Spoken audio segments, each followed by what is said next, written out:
ইনফরমেশনের ভিত্তিতে আমরা নৌবাহিনী এবং সেনাবাহিনী একটি যৌথ অভিযান পরিচালনা করি সোনাডাঙ্গার গোবরচাকা এলাকায়। এবং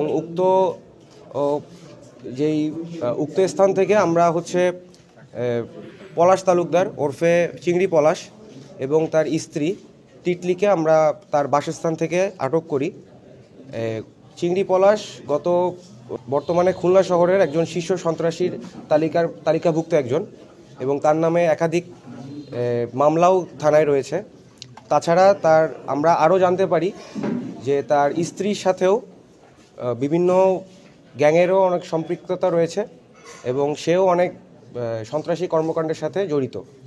তাছাড়া আমরা আমাদের তথ্যের ভিত্তিতে আমরা সেনাবাহিনী এবং নৌবাহিনী ওখানে সময় মতো উপস্থিত হই এবং আমরা আমাদের যৌথ অভিযানের মাধ্যমে আমরা তাদেরকে আটক করতে সক্ষম হই এবং আমরা তাদের কাছ থেকে বেশ কিছু দেশীয় অস্ত্র এবং বোমা তৈরির সরঞ্জামাদি আমরা উদ্ধার করি। আমরা আশা করছি যে বর্তমান সরকারের নির্দেশনায় সেনাবাহিনী এবং নৌবাহিনী আমরা একত্রে যৌথ অভিযান এবং আমাদের কার্যক্রম আমরা চলমান রাখব। ধন্যবাদ।